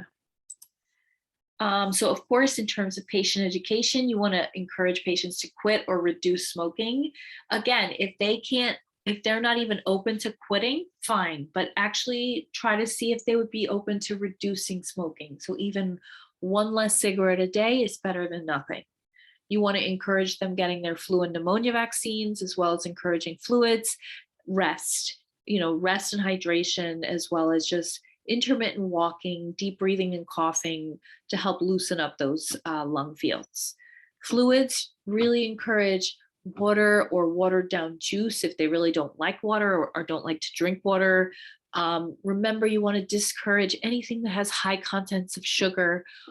Forget about sodas. You want to talk about maybe some herbal teas, caffeine-free teas, but really try to just encourage the fluids. Really important to thin the secretions. And so remember, if we're thinning the secretions with fluids, it's easier for them to get it up, cough it out, and spit it out. Remember, when you're talking about any respiratory illness with these patients, deep breathing and coughing, hydration to thin the secretions, and make sure when they cough up these secretions, they're not swallowing them, they're spitting them out. Looking at the secretions and, educate your patients to educate their practitioners if the sputum changes, especially in any of your chronic patients, your COPDers, asthmatics, anybody who has any kind of chronic sputum production. Make sure they're conscious of what their normal sputum production is versus when they start to become ill with any kind of infection. tell them to make sure when minute they see the change that they notify their practitioner so that they can be conscientious and proactive in terms of managing their illnesses. Okay, pertussis or whooping cough. There's a vaccine. This is a preventable disease, the pertussis vaccine. It's the whooping cough is seen with severe hacking paroxysmal cough, inspiratory whooping. Sometimes there is cough with vomiting, and there could or could not be a low grade fever. You want to check for local outbreaks. It's very contagious. If you do suspect whooping cough or pertussis, you want to notify your Department of Health immediately. Remember, any of these abnormal symptoms, abnormal reactions, whether it's to an influenza vaccine, any kind of abnormal allergies, you want to, whenever you're not sure, you want to just reach out to your local Department of Health and just have them guide you as to what needs to be reported versus not. The whooping cough is a higher risk for children who are unvaccinated. And of course, any neonates, it causes them to be at high risk for death. So, any babies under the age of 3 months, you always want to encourage those moms to keep babies under the age of 3 months at home, because their immune system has not reached a level that could, keep them safe from things such as this whooping cough. Stage 1 is within 1 to 2 weeks. Stage 2 is within 2 to 4 weeks. If there is a prescription, it has little effect on the cough, but it does prevent the spread of it. And then, of course, stage 3 is within 1 to 2 weeks after that, and the coughing resolves, and prescription at that point doesn't do a whole lot. Okay, so how do you diagnose this? You can do a nasopharyngeal swab for culture, PCR, an ELISA test, CBC with differential. Chest x-ray is usually negative unless there's a secondary infection which occurs. You want to have obviously prevented, so you're going to consult with the CDC for recommendations for Tdap. Your prescriptions, if needed, would be the antibiotics, antitussives, mucolytics, rest, hydration, respiratory droplet precautions for sure, frequent small meals, and which prevents vomiting from the cough, and you treat close contacts. Macrolides are your first line of defense. Complications that can occur from pertussis that's left untreated are pneumonia, sinusitis, and coughing can lead to rib fractures or fainting, because when your coughing is so bad and you develop rib fractures, the pain is very severe. Next, we're talking about pneumonia. So pneumonia facts. So a few things. Very basic. When you look at a chest x-ray and you're considering pneumonia, you're seeing a lot of what we call consolidation. Now, in terms of chest x-rays, I'm going to show you a video just to give you a basic overview of how to even read a chest x-ray. I want you to consider that the likelihood is a radiologist will be evaluating a chest x-ray and giving you a very detailed report. So you don't have to read it yourself, but you should be very conscientious of the basic anatomy of how to read a chest x-ray and what anatomical structures you're looking at within a chest x-ray to help identify anything that would be abnormal or something that would be considered an emergency or emergent that you would need to handle as a NP. So on this particular chest x-ray, without looking at all the anatomical pieces, I just want you to look at the left side of this chest x-ray and notice that there's a lot of consolidation where you see a lot of whitened area. When you're looking at a chest x-ray of pneumonia, you're going to see inflammation and consolidation of lung tissue due to infection, whether it's viral, bacterial, fungi, or other agents. Usually we see a lot of aspiration pneumonia in the elderly. Because they eat and they have a lot of food left in their mouth, and poor mouth care leads to aspiration. That's just one of the many reasons of aspiration pneumonia, but one of the common reasons in the gerontology population is aspiration. So anyway, when you're looking at an X-ray of pneumonia, the consolidation is what you're going to see. And this is really just alveoli filled with exudate. Keep in mind, it could be viral, it could be bacterial, or it could be viral and bacterial concurrently. There's various grading criteria to determine the severity of the disease and if the patient should be hospitalized. So in particular, there's CAP, which is community-acquired pneumonia, nosocomial pneumonia, and atypical pneumonia. It's important for you to know the three different types of pneumonia. They are board questions and they are very much important to know. So please just be conscientious how to differentiate the three. So CAP pneumonia is number one cause is Streptococcus pneumonia. It's gram positive and it's an acute onset.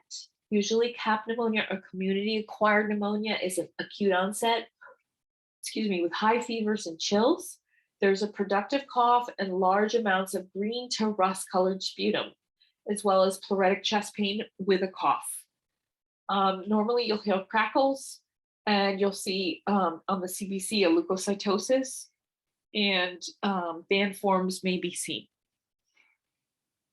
Then you'll have your atypical pneumonia. Also, the number one cause is mycoplasma pneumonia. Very important to know. So remember, with community-acquired pneumonia or CAP, the number one cause is Streptococcus versus atypical pneumonia, which the number one cause is mycoplasma. And usually with atypical pneumonia, it's a very gradual onset. They have a low-grade fever. It's a headache, a sore throat, cough, wheezing. Sometimes they have a rash, and their chest X-ray reveals lobar infiltrates. So the atypical pneumonia is very slow. It's not as severe at first as the community acquired. So just keep that in mind. Okay. And remember, in terms of a chest X-ray with pneumonia, you're seeing consolidation, as well as your normal physical assessment symptoms of pneumonia. So again, most common Streptococcus pneumonia is 70% of all pneumonias. Pneumococcal pneumonia is usually the CAP.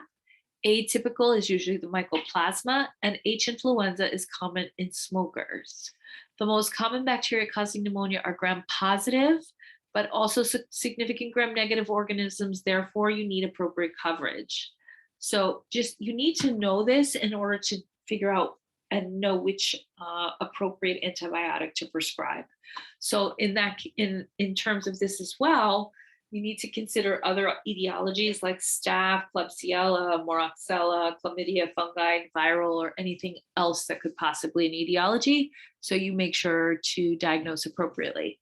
If there is a concern where you're not really sure based on the blood work, based on the symptoms, you definitely want to consider consulting with infectious disease. Okay, so what is your main symptoms of infectious pneumonia? The patient usually presents with a rapid onset cough, mucopurulent sputum, dyspnea, shortness of breath, fever, chest or back pain, fatigue. In an older adult, the symptoms may not be as pronounced, but I will tell you they tend to go into respiratory distress more quickly. They become more agitated. They usually have a change in mental status. Remember, one of the most common things you see with a change in respiratory status is a change in mental status. So if a patient is air hungry, the likelihood is they're going to become more agitated. Chronic lung patients may see an increase in dyspnea or sputum production. And as a provider, you always want to keep an open mind to differentiate other diagnoses. So yes, they're showing all the classic symptoms of pneumonia, but you also may want to consider influenza or COVID. You need to do rapid tests for these two, bronchitis, upper respiratory infection, or an exacerbation of an existing pulmonary disease, like tuberculosis. They could have a long-standing issue of that. Now, why? Why is it so important to differentiate? Number one, obviously, because you want to make sure you're picking the right treatment. Number two, you also want to differentiate is whatever this patient's respiratory issue that exists, is how contagious is it? And if you really won't know how contagious it is until you know the action, until you're able to differentiate the diagnoses. Because in that case, you know how to protect other patients as well as if you need to notify your local health department. Okay, exam findings in pneumococcal pneumonia. So they're febrile, they're tachycardic, they're tachypneic. On auscultation, you'll find rales, crackles, and a dull percussion note at the area of consolidation. So that's important to know because, where is this fluid accumulating? Like which lung, which lobe? That way we know where to treat, where they need to have some therapy. They may have decreased or absent breath sounds as well as a pleural friction rib. You want to look at their sputum. Is it green or rust colored? You want to think pneumococcal. If it's green or rust colored, you want to think strep pneumoniae. Consider your bronchophony, egophony, and whispered pectorally. Remember, on auscultation, what are your objective findings? Are you hearing rhonchi? Are you hearing crackles or wheezing? On percussion, are you hearing dullness over the affected lobe? Is your tactile fremitus or egophony, is it increased? These are all really important things to pay attention to. And also make sure you're documenting them. So you want to differentiate between bronchitis, influenza, and COVID. What's the onset? Do they have a fever? What does their sputum look like? How are they appearing? Are they cachectic? Are they pale? Are they cyanotic? What do they look like? You need to describe that in your documentation. And then, of course, the gold standard is to do a chest x-ray to diagnose for all concerns or suspects of community-acquired pneumonia. So do that gold standard. You need to know gold standards. That's really important. And a gold standard for pneumonia is a chest x-ray.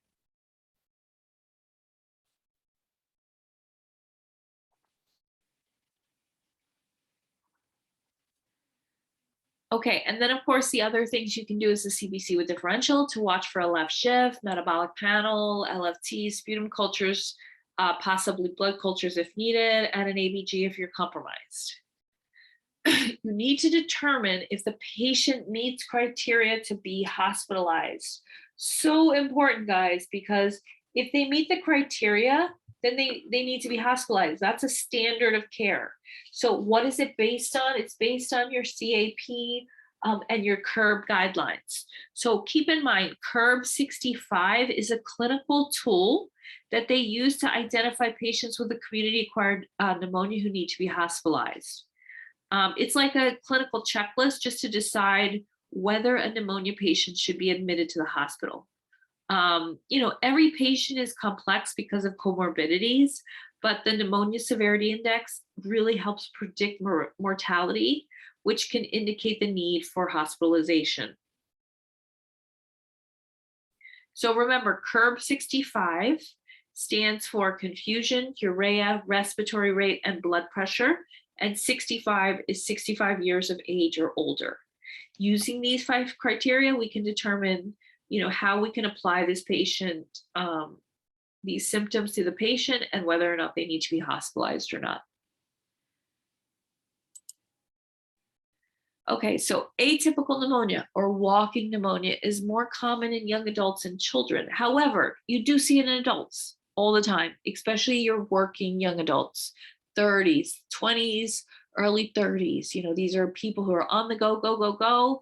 They don't have time to rest. They can fight through it. They can push through it, but yet they seem to have this cough and this shortness of breath and this fatigue and poor appetite, but they're still going. These are people you want to look at with atypical pneumonia, okay? It's also often mycoplasma pneumonia, and it could also be Legionnaires, chlamydophilia, or chlamydia pistachii.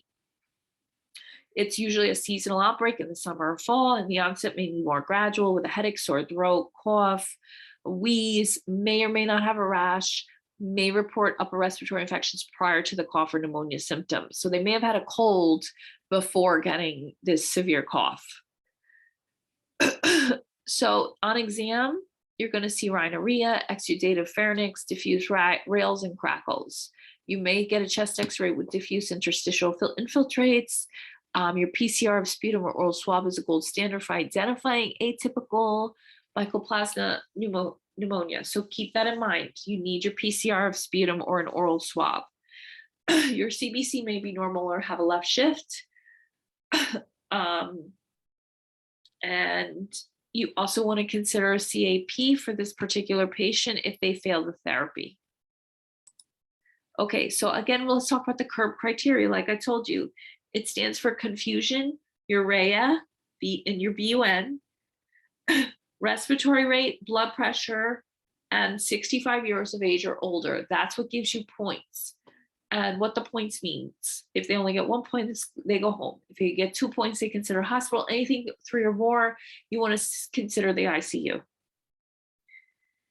So this is a very basic tool. It's evidence-based. It's very good for you to utilize in your documentation when you do decide to hospitalize a patient. If you're uncertain, using the CURB criteria can really back up your standards of care for why you decided to hospitalize a patient. Even when all the symptoms aren't 100%, this will give you credibility.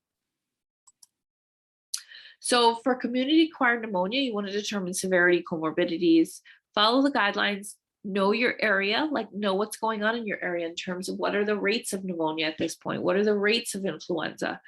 You want to have documented approximately 25 resistances to strep pneumonia to macrolides. And you also want to consider, especially if it's during the flu season, a prescription for the flu. If they have no comorbidities, you want to consider macrolides or doxycycline. If they have comorbidities, that's when you want to consider augmentin or cephalosporins, plus doxy or macrolide. But we have options. And you know, the charts here, I don't expect you to memorize this, but I need you to be aware of the fact that these things exist in terms of comorbidity versus no comorbidity, you know, and what are the options if they're not responsive to these particular drugs.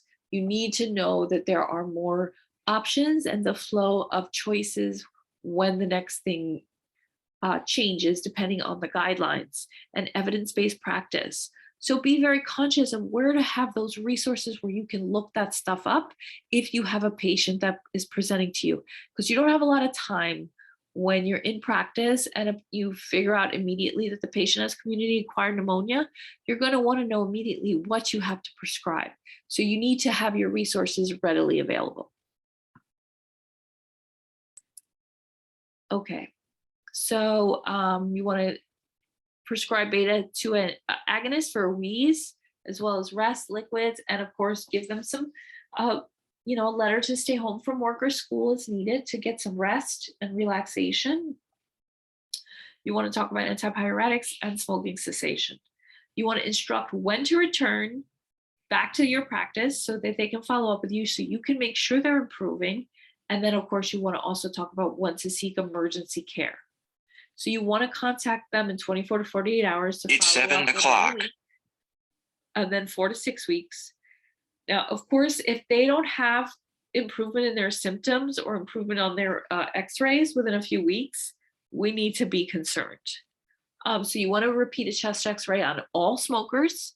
If the abnormality is not clear, you want to consider treatment failure or cancer and refer for a CAT scan and collaborate because they may have a secondary infection over a lesion.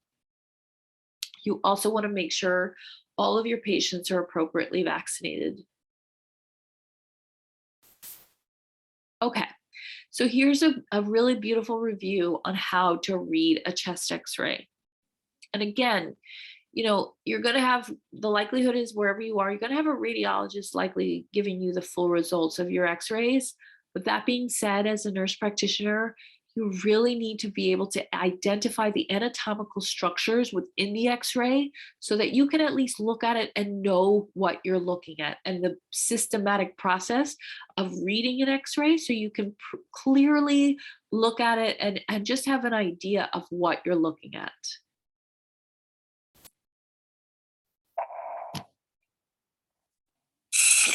You can think of X-rays as photos made from high-energy photons that penetrate the body tissues so that we can see what's going on inside. Just like visible light, X-rays are less likely to penetrate denser materials. Conventional X-rays that show white bones on a black background are like photographic negatives. The darkest parts of the film, like the lungs, are areas where more photons can penetrate the body. In contrast, the sharp, bright white areas are where the dense bone material blocks photons from getting through. Let's go through this chest X-ray using an easy to remember checklist associated with the first 7 letters of the alphabet: A, B, C, D, E, F, G. A stands for assessment. To avoid errors and wasted time, you should always begin by assessing the patient and exam data. You want to verify the patient's data with the exam data, or the medical record number, date of the exam, etc., to ensure that you are looking at the right study and patient. You also need to assess image quality because this will impact the accuracy of the test in detecting pathology. For example, to ensure there isn't excess rotation of the patient, you should make sure that the medial ends of the spinous processes are equally distant from the border of the vertebral bodies. Rotation throws off the usual X-ray anatomy and introduces unwanted variation. Next, a good inspiration film should show at least the 10th or 11th posterior ribs. If the lungs are not fully expanded, we might miss important diseases. Finally, we need to make sure that the exposure isn't too bright or too dark. To check for this, you can look for fine markings in the lung fields to make sure they're visible. If the fine lung markings aren't visible, then the X-ray may fail to detect some diseases. A also reminds us to make sure there isn't air where it shouldn't be. Finding air where it should not be, or more commonly, ruling it out, remains one of the most important uses of medical X-rays. Diagnoses like pneumothorax, pneumomediastinum, pneumoperitoneum, and subcutaneous emphysema are all examples of air where it shouldn't be. All of these are surgical emergencies and can be diagnosed by a simple chest X-ray. Finally, if the major airways, like the trachea, are bent or deviated, another example of air where it shouldn't be, it may signal an underlying mass. B is for bones. Start by looking at both clavicles and all 12 pairs of ribs one at a time to make sure that there are no fractures, deformities, or missing bones. B is also for the body wall and soft tissues outside of the chest. This is an easily overlooked part of the chest X-ray, and it should be checked for swelling, masses, and other things. C is for cardiac silhouette and size. This is the cardiac silhouette, and there's an atrial appendage, the right atrium, and the left ventricle. Remember, in chest X-rays, we define features relative to the patient, so the right atrium is on the left side of this X-ray, and the left ventricle is on the right side. Measuring across a normal heart is less than 50% of the greatest diameter of the rib cage measured from the inner portion of each rib. Any larger, and there may be cardiac pathology.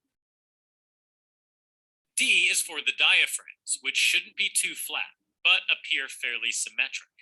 You can assess flatness on the lateral view by estimating that the hemidiaphragm is 1.5 centimeters above the line connecting the costophrenic angle posteriorly and sternophrenic angle anteriorly. E is for equipment, such as lines, tubes, and wires. E is for equipment, such as Okay, lines, so I just want to go over this the again. costophrenic angle So in terms of the diaphragm, just to point out, not too flat, but fairly symmetric. This gets a little confusing when he added this in, so I just want to clarify this. So when you're looking at a chest X-ray, you should see that, again, this is not too flat. Like this is a little more elevated than this, but it's fairly symmetric. I mean, they're almost even versus this, where this is, you see a significant change here, a significant difference. Okay, so just keep that in mind. And sternophrenic angle anteriorly. E is for equipment, such as lines, tubes, and wires involved in life support. It's important to note exactly where they're located relative to other structures and whether they're in functional position. For example, an endotracheal tube should be in the middle of the trachea, and its tip should be more than 2 centimeters from the tracheal bifurcation, or that a nasogastric tube should have its tip well within the stomach. E is also a reminder to check for a pleural effusion, which is a common but subtle form of pathology that you can see on an X-ray. Pleural effusions are fluid that collects at the costophrenic angle and causes blunting of the normally sharp costophrenic angle. F is for lung fields, which should look symmetric.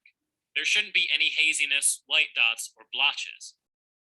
While looking at lung fields, having a frontal and a lateral X-ray allows us to determine in which lobe of which lung an abnormality is located.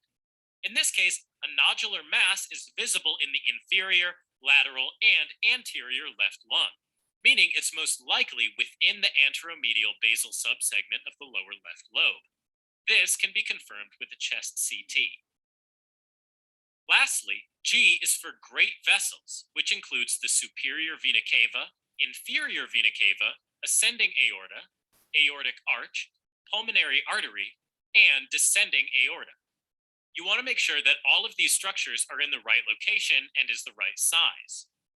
On the left side of the heart, the aortic arch should be the highest up, followed by the pulmonary artery. Of note, since the heart is three-dimensional, the atrial appendage actually sits behind the central formation in frontal X-ray. On the right side, the superior vena cava, ascending aorta, right ventricle, left ventricle, and inferior vena cava should all be visible. Deviation may be the result of congenital abnormality or disease. Okay, to recap, using A, B, C, D, E, F, G. A is for the assessment of data and quality, as well as looking for air where it should not be. B is for bones in the body wall. C is for cardiac silhouette and size. D is for diaphragms. E is for equipment and effusions. F is for lung fields. And G is for great vessels. All right, guys, so I hope this was helpful. Again, it's important for you to just be able to identify the anatomy and the important structures you're looking for, that you should be consistent about looking for every time you look at an X-ray, so you know what's normal versus abnormal. So in these particular X-ray imagings, we have atypical pneumonia, which is patchy or reticular or reticulonodular in opacities, versus typical pneumococcal pneumonia, which is often seen with consolidation. So we have a lot of consolidation here in right upper lobe pneumonia. See all that consolidation, that gray space? Okay, so nosocomial, meaning we acquired this in the hospital. It's usually gram negative with caused by Pseudomonas, E. coli, Serratia, Klebsiella, or Proteus. And if it's gram positive, it's usually caused by MRSA or H. influenza. The patients highest at risk for nosocomial pneumonia are post-op patients, thoracoabdominals, intubated patients, or patients aged 70 years old or older, and of course, any patients with chronic lung disease. Before discharge, these patients need to take oral antibiotics. They need to be afebrile. They have to have X-rays that clear them. They don't need to have any O2. If they need O2, they are not ready for discharge, and they need to have stable lab work and hemodynamics. They definitely need to have follow-up post-discharge with the known course of a hospitalization as well as the treatment, because they will normally require continuation of medication. So you want to make sure whatever practitioner is seeing them after discharge or post-discharge knows what their treatment plan was prior, so they know how to proceed forward. You need to make sure the patient is aware of that upon discharge, so that they know to make sure to bring whatever medications or paperwork they had from their hospitalization with them to their follow-up practitioner. Just make sure they bring their paperwork with them if they have any, and just give it to them if you can, like a synopsis of their treatment plan while they were hospitalized. Give that to them at discharge, especially if you know that the likelihood is they will be going to a different follow-up provider, because you want to encourage them as much as possible to make sure to have a follow-up visit, as well as a follow-up chest X-ray and labs. especially if they have any kind of comorbidities, because if they have any kind of comorbidities like COPD or anything of that nature, any immunocompromised illnesses, the likelihood is they will need follow-up treatment. So you want to make sure they get follow-up. Okay, pulmonary complications such as a pleural effusion. So see the bottom right. So we're over here. This is very common. So you always want to differentiate between an empyema, which is just basically a collection of pus in the lung, versus a pleural effusion, which is not pus. You want to tap the lung to relieve the fluid buildup, and then you want to send it for a culture and sensitivity, and you want to determine if it's pus versus pleural fluid versus blood.